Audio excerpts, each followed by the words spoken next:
নমস্কাৰ, মই প্ৰশান্ত শইকীয়া, পাৰিজাত নাৰ্চাৰী যোৰহাটৰ সেই বিশেষ এটা ভিডিঅ'লৈ আজি আপোনালোকৰ ওচৰলৈ আহিছোঁ। যিহেতু আপোনালোকে দেখিছেই যে যোৱা 15 দিনমান আগতে বা মাৰ্চৰ আৰম্ভণিৰ পৰা আমি ইয়াত বৰষুণ পাইছোঁ আৰু বৰষুণ পোৱাৰ লগে লগে আমাৰ প্ৰথম দায়িত্বটো আহে যে সেই সময়ত আমি গছখিনি সাৰ দিয়াটো অতি প্ৰয়োজন হৈ পৰে। কাৰণ সেই সময়তে গছৰ ইনটেকটো খুব ভাল হয়, গছে খুব ধুনীয়াকৈ গ্ৰহণ কৰে। গতিকে কিনো ব্যৱস্থা ল'ব লাগিব, কি সাৰনো আমি দিম, সেই বিষয়ে মই আগতেও ভিডিঅ' বনাইছোঁ। তথাপিতো মই ভাবিলোঁ ফ্ৰেছকৈ আপোনালোকক বনাই দিওঁ, যিসকল নতুন তেওঁলোকে চাবৰ কাৰণে বনাই দিওঁ, বা পুৰণা ভিডিঅ' যদি কোনোবাই চায় কেনেকৈ আপুনি how to use chemical fertiliser, আমাৰ এটা ভিডিঅ' আছে, মই আপোনাৰ নাম্বাৰটো মই দি দিম, আপোনালোকে তাত চাব পাৰিব। গতিকে এইজোপা প্ৰথম মই গছজোপা চিনাকি কৰি দিওঁ। এইজোপা হ'ল ভিয়েটনাম মাল্টা, মানে এটা মোচাম্বিৰ নিচিনা ফল, আৰু ইয়াত খুব ভাল পাৰফৰ্ম কৰে। আজি 2 বছৰ আগতে আমি লগাইছিলোঁ, যোৱা বছৰ লাগিছে। মাল্টা খাবলৈ খুব সুন্দৰ হৈছে। আমাৰ চাইজটো আমি দেখাত মোচাম্বিতকৈ অকণমান ডাঙৰ দেখিছোঁ, আৰু সোৱাদটো প্ৰায় মিঠা। এতিয়া কথা হ'ল, প্ৰথম কামটোৱে হ'ল গছজোপাৰ গুৰিটো আমি চাফা কৰি লোৱা। নাই দেখুৱাই দিম, আজি মোক সহায় কৰি দিব, নাৰায়ণে সহায় কৰি দিব। গছটো গুৰিটো আমি চাফা কৰি দিলোঁ। এতিয়া প্ৰশ্নটো হ'ল আমি কি সাৰ দিম। এইটো গছজোপাৰ অন্ততঃ 3 ফুট 4 ফুট দূৰত আপুনি ৰিং কৰি পেলাই ঘূৰণীয়া আকৃতিয়ে গছজোপাৰ চাৰিওফালে আপুনি এবাৰ কুৰি ল'লে। প্ৰথম কামটো আপোনাৰ হ'ল কুৰি লোৱা হ'ল, কাৰণ তেতিয়া কি হ'ব, তেতিয়াহে গছজোপাই সাৰটো পাব। আচ্ছা, দ্বিতীয়তে আমি ইয়াৰ লগে লগে অকণমান ভাৰ্মি কম্পোষ্ট দিম। তাত ভাৰ্মি কম্পোষ্ট জৰুৰী নাই। আপোনালোকৰ যদি হাতত গোবৰ আছে, গোবৰ আপুনি অলপ পৰ্যাপ্ত বেছিকৈও দিব পাৰে, গোবৰ দিব পাৰে। যদি 8-10 কেজি গোবৰ আছে তেতিয়াও দিব পাৰে। মই দেখুৱাবৰ কাৰণে ভাৰ্মি কম্পোষ্ট দিছোঁ। আমাৰ আজি যিহেতু গোবৰ নাই বা আমি দিয়া নাই, সেইকাৰণে মই ভাৰ্মি কম্পোষ্ট দিছোঁ। কিন্তু জৰুৰী নাই যে ভাৰ্মি কম্পোষ্ট দিব লাগিব, আপোনালোকে গোবৰ দিলেও হ'ব। আৰু পৰিমাণটো কিমান দিব, ইয়াত 5 কেজি 7 কেজি 10 কেজি যিয়ে দিয়ে, কাৰণ মাটিটো আল্টিমেটলি ভাল হৈ থাকিব, সাৰুৱা হৈ থাকিব। গতিকে আপুনি গোবৰটো আপুনি দিব পাৰে।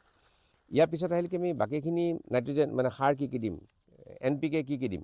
প্ৰথম কথা হ'ল মিউৰেট অফ পটাছ আমি দিছোঁ অলপমান। পটাছ কিমান দিম, অনুমানিক এইজোপা গছত ধৰি লওক মোতকৈ হাইটৰ যিটো গছ, অন্ততঃ 250 গ্ৰামমান আমি পটাছ দিম। ইয়াত 250 গ্ৰামমান দিম, পটাছ আমি দিম। খালি এটা কথা মনত ৰাখিব, গোটেইখিনি মাটিতে ৰিং আকাৰে দিম আমি। মিউৰেট অফ পটাছ দিছোঁ, আপোনালোকে দেখিছে। পটাছৰ কাম হ'ল শিপাৰ গঠনটো ভাল কৰা আৰু গছজোপা নিৰোগী কৰা, আৰু সেইজোপা সবল কৰি ৰাখে, প্লাছ ফল লগাতে সহায় কৰে। আৰু এটা কথা, ইয়াৰ পিছত আমি দিম DAP, ডাইএমনিয়াম ফচফেট। আপোনালোকে তাত দেখিছে মই DAP আনিছোঁ। DAP কামটো হ'ল একেই, ফুলত সহায় কৰে। বিশেষকৈ ফচফেট বিশেষকৈ ফল মূলৰ গছত ফচফেট খুব বেছি দৰকাৰ, সেইটো আপুনি নিয়মিতভাৱে দিবই লাগে। আৰু এতিয়া আমি এই কথাত এই বাৰতে মই কৈ থওঁ যে আপোনাৰ এই যেনেকৈ আমি এপ্ৰিলত দিছোঁ একেধৰণে, বা মাৰ্চ এপ্ৰিলত দিছোঁ একেধৰণে আপোনালোকে অক্টোবৰতে দিব লাগিব। সেই বস্তু ৰিপিট কৰিব লাগিব। তথাপিতো মই দেখুৱাই দিছোঁ। এতিয়া আমি দিলোঁ DAP দিলোঁ, ডাইএমনিয়াম ফচফেট দিলোঁ। এতিয়া আপোনালোকে জানে যে ডাইএমনিয়াম ফচফেটত কম পৰিমাণে নাইট্ৰজেন থাকে। তথাপিতো ইউৰিয়া আমি কম পৰিমাণে দি দিওঁ। কিন্তু এই দুটা কথা মনত ৰাখিব যে পটাছ আৰু DAPতকৈ ইউৰিয়া অকণমান কম দিলেও হ'ব। যিহেতু আমাৰ DAPত অকণমান ইউৰিয়া আছেই, নাইট্ৰজেন আছেই, গতিকে আমি কমাই দিম। এইটো আমি হয়তো 100 গ্ৰামমান আমি দিম, 100 গ্ৰামমান আমি ইউৰিয়া দিম। ইউৰিয়া এই নতুনকৈ আহিছে, দেখাত এইটো আপোনাৰ এটা বগা বগা দানাৰ নিচিনা, গতিকে ইউৰিয়াটো আমি দিলোঁ। দিয়াৰ পিছত এই 3টা বস্তু দিয়াৰ পিছত প্ৰধান উপাদান, যিহেতু আমি উজনি অসমত আছোঁ, ইয়াত আমাৰ দেখা যায় যে বৰণ ডেফিচিয়েঞ্চি খুব বেছি। বৰণৰ পেকেটটো মোক দিছোঁ, বৰণৰ পেকেটটো মই আপোনালোকে দেখুৱাই দিছোঁ। বৰণ বেলেগ বেলেগ ফৰ্মত পাব, গতিকে বৰণ আপোনালোকে দিব লাগিব।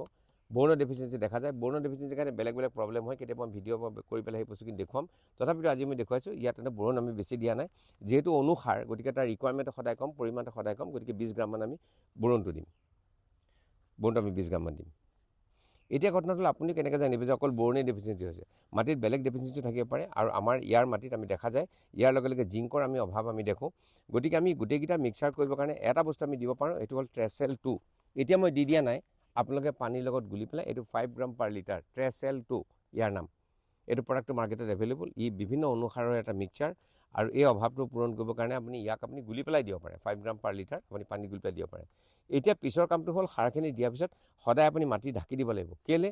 কাৰণ নহ'লে ইউৰিয়া বা নাইট্ৰজেনটো আপোনাৰ হেৰিত ইভাপৰেট হৈ গুচি যাব, বায়ুমণ্ডলে সি আপোনাৰ ভাৱ হৈ পেলাই গুচি যাব, নাইকিয়া হৈ যাব। গতিকে তাক ভালকৈ কভাৰ কৰি দিব লাগিব, মাটিখিনি ভালকৈ চপাই দিব লাগিব।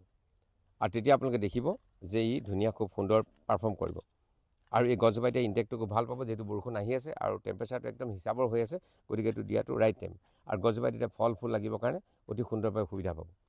ইয়াত আমাৰ সৰু বস্তু এটা আপোনালোকে দেখুৱাই থওঁ। এই গছজোপাত আপোনালোকে লক্ষ্য কৰা নাই, ফটোত আপুনি ওচৰৰ পৰা চালে ক্ল'জত ধৰি পাৰিব। ইয়াত আমাৰ আমৰলি পৰুৱাই বাঁহ লৈছে, আৰু আমৰলি পৰুৱাই বাঁহ ল'লে বেলেগ ইনচেক্ট ইয়ালৈ আহিবলৈ সহজে সুবিধা নাপায়। গতিকে আমৰলি পৰুৱাৰ বাঁহ থকাটো জৰুৰী, বা ভাল হ'লে আমি দেখোঁ যে বেলেগ ইনচেক্ট ইয়াত যিবোৰ গছক মানে টেঙা গছত বা বেলেগ গছত যিটো পোকে আক্ৰমণ কৰে, এই আমৰলি পৰুৱাটোৱে আক্ৰমণটো কম কৰে। গতিকে তেনেকুৱা যদি থাকে, সেইটো আপুনি থাকিবলৈ দিব, কাৰণ সি বেলেগ পোক প্ৰিভেণ্ট কৰিব। যেনে ষ্টেম বৰাৰ থাকে, এই বহাগৰ সময়ত আপোনাৰ দেখা যায় বিশেষকৈ টেঙা গছত আপোনাৰ গা গছডালত আপোনাৰ পোকে আক্ৰমণ কৰে। সেই ষ্টেমবোৰ কেনেকৈ প্ৰিভেণ্ট কৰিব তাৰ ভিডিঅ' কেতিয়াবা মই লাগিলে বনাম বাৰু। তথাপিতো সেইখিনি কৰিবৰ কাৰণে আপুনি এই বস্তুটো কৰিব। এতিয়া সাৰ এইমতে আমি দিলোঁ, আৰু বেলেগ গছো আছে, বেলেগ গছতো আমি দিম। এতিয়া আমাৰ মিয়াজাকি এজোপা আম আমাৰ লাগিছে, সেইজোপা মই দেখুৱাই দিওঁ আহক আপোনালোকক। আৰু ইয়াৰ পিছত মই মিয়াজাকি আমজোপা দেখুৱাইছোঁ, তাতো আমি একেধৰণে সাৰটো আমি দিম। এতিয়া ভিয়েটনাম মালটাৰ পিছত মই এতিয়া দেখুৱাই দিওঁ আপোনাৰ যিজোপা মিয়াজাকি মেংগো এটা খুব জনপ্ৰিয় নাম আজিকালি ওলাইছে, যে জাপানৰ এটা আমৰ ভেৰাইটি, আৰু আমাৰ অসমতো খুব ভালকৈ হয়। যোৱা বছৰ আমাৰ লাগিছিলে, বিশেষ কোনোবাই ছিঙি পেলালত আমি এইটো খাবলৈ নাপালোঁ, খোৱাৰ অভিজ্ঞতাটো নহ'ল, কিন্তু হৈছিলে খুব ভাল। গছজোপা আমি ধৰি পাৰিছে। মিয়াজাকি আমৰ যিটো ঠাৰিটো এইটো ৰঙা ৰঙা হয়, আমটো দেখিবলৈ ৰঙা হয়, খাবলৈ সোৱাদ হয় বুলি শুনিছোঁ। মই নিজেই মিয়াজাকি আম খাই পোৱা নাই, সেইটো বেলেগ কথা। এতিয়া আমি এই সাৰ দিয়া পদ্ধতি, যিটো আমি ইয়াত বছৰি সাৰ দিব লাগে, আমি ইজোপা গছৰ নিচিনাকৈ টেঙা গছজোপা নিচিনাকৈ ইয়াতো আমি দিম। একেধৰণে আমি গুৰিটো চফা কৰি লৈছোঁ বা কোৰ মাৰি লৈছোঁ, আৰু গছজোপা পৰা 3 ফুট 4 ফুট আঁতৰত আমি ৰিং কৰি পেলাই লৈছোঁ। আপোনালোকে দেখিছে। এতিয়া আমি প্ৰথমতে সাৰটো দি যাওঁ। এটা ইউৰিয়া আমি দিওঁ। আপোনালোকে মনত ৰাখিব, DAP আৰু পটাছতকৈ ইউৰিয়াটো আধা দিলেও হ'ল, কাৰণ DAPত নাইট্ৰজেন থাকেই, আৰু গতিকে আমি ইউৰিয়া সাধাৰণতে অকণমান কম দিওঁ, গতিকে কম দিলেও আমাৰ চলে। এতিয়া ইউৰিয়া দিছোঁ মোটামুটি 150 গ্ৰামমান, 100 গ্ৰাম 150 গ্ৰামৰ ভিতৰত আমি ইউৰিয়া দিছোঁ। আৰু এতিয়া আমি দিম DAP, ডাইএমনিয়াম ফচফেট। ডাইএমনিয়াম ফচফেট আমি দিম মোটামুটি 200 গ্ৰামমান দিম। এইজোপা যিহেতু 3-4 বছৰীয়া গছ, গতিকে আমি 200 গ্ৰামমান ডাইএমনিয়াম ফচফেট আমি দিম। ডাইএমনিয়াম ফচফেট আমি দিছোঁ, ৰিং কৰি পেলাই দিছোঁ, একেধৰণে দিছোঁ। আৰু গছজোপা চাৰিওফালে দিব লাগে, আৰু সময়টো হ'ল বহাগৰ সময়টো দিব লাগে, মানে এপ্ৰিল মে সময়ত আমি দিব পাৰোঁ। ইয়াৰ পিছত মিউৰেট অফ পটাছ দিম। DAPৰ ৰোলটো হ'ল ফুল আৰু ফলৰ কাৰণে DAPটোৱে ভাল কাম কৰিব।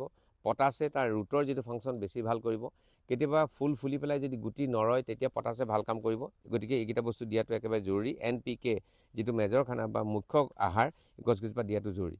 ইয়াৰ উপৰি আমি দিম অলপ বোৰাক্স দিম। বোৰাক্স আমি বেছি নিদিওঁ, যিহেতু অনুসাৰ, গতিকে আপোনালোকে মন থাকিব এটা পৰিমাণটো সদায় কমাই দিব। এটা 50 গ্ৰামমান ডাঙৰ গছৰ দৰকাৰ হয়। এতিয়া আমি সৰু গছ কাৰণে ইয়াত 20-30 গ্ৰামমান আমি দিছোঁ, অনুসাৰটো দিছোঁ। এইটো দেখিবলৈ বগা, আপুনি মাৰ্কেটত বোৰাক্সৰ ফৰ্মত পাব, বা বেলেগ ফৰ্মত আপোনালোকে পাব, বা শুৱগা বুলি বহুতে কয়, সেইটো আপুনি দিব পাৰে। ইয়াৰ পিছত মই আপোনালোকক দেখুৱাই দিছোঁ ট্ৰেচেল 2 পেকেটটো। ট্ৰেচেল 2 এইটো এটা অনুসাৰ পেকেট। যিহেতু অনুসাৰ বেলেগ বেলেগ লাগে, আমাৰ জলবায়ুত আমি দেখোঁ যে জিংক আৰু সাধাৰণতে বৰণৰ ডেফিচিয়েঞ্চি থাকে। বৰণটো আমাৰ অলপ বেছিকৈ ডেফিচিয়েঞ্চি আছে কাৰণে বৰণ দিয়াৰ আমাৰ প্ৰয়োজন অনুভৱ হৈ যায়। জিংক আমি ইয়াৰ পৰা দিলেও হ'ল, যিটো আমি ট্ৰেচেলটো ইয়াৰ পৰা দিলেও হ'ল। এইটো 5 গ্ৰাম পাৰ লিটাৰ পানীত মিহলাই আপুনি স্প্ৰে কৰি দিব পাৰে, বা গুড়ি কৰি আপুনি দিব পাৰে। মই এতিয়া দিয়া নাই, আমি কমকৈ গুড়ি কৰি দি দিব পাৰোঁ, নহ'লে আমি পিছত আমি পানী কৰি পেলাই আমি দি দিম পিছত।